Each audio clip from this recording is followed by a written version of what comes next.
Hello అండి, నేను doctor Suresh Adimulam, senior consultant rheumatologist, Vizag Adem centre for rheumatology నుంచి మాట్లాడుతున్నాను. ప్రజల్లో చాలా మందికి ఒక అపోహ ఉంది, రొమటాలజిస్ట్ దగ్గరికి వెళ్తే స్టెరాయిడ్స్ పెట్టేస్తారు, ఆ స్టెరాయిడ్సే మనం లైఫ్ లాంగ్ వాడాలి.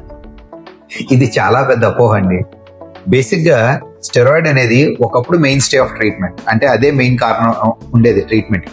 దాని తర్వాత టైం మారిపోయింది. ఫర్ ఎగ్జాంపుల్, ఒకప్పుడు టెలిఫోన్స్ కోసం మనం ఏదో ల్యాండ్ ఫోనే వాడేవాళ్ళం. ఈ రోజుల్లోని మొబైల్ ఫోన్స్ వచ్చేసినాయి, స్మార్ట్ ఫోన్స్ వచ్చేసినాయి, అందులో మనం రకరకాలుగానే యాప్స్ గట్రా వాడుతున్నాం కదా.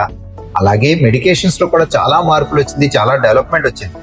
అఫ్ కోర్స్ అప్పుడప్పుడు స్టెరాయిడ్ వాడుతూ ఉంటాం ఇనిషియల్ స్టేజెస్ లోనే డిసీజ్ కంట్రోల్ లో తీసుకురావడానికి, బట్ అది మెయిన్ ట్రీట్మెంట్ కాదండి.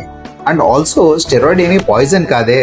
ఈ రోజు నేను మీరు బతుకున్నారంటే మన బాడీలో కొంత స్టెరాయిడ్ ప్రొడ్యూస్ అయితేనే మనం బతుకుంటాం. కొన్ని కండిషన్స్ ఉన్నాయి, ఎండోక్రైనాలజిస్ట్ ట్రీట్ చేస్తారు, అందులోని కార్టిసోల్ డెఫిషియన్సీ ఉంటుంది. వాళ్ళకి normal day to day activities చేయడమే ఇబ్బందిగా ఉంటుంది. సో స్టెరాయిడ్ అనేది మనందరికీ కావాల్సింది, it's a protective thing. Problem ఎప్పుడవుతుందంటే అది అన్కంట్రోల్డ్ గా ఎక్కువ డోసెస్ లో ఎక్కువ రోజుల్లో వాడితే ప్రాబ్లం.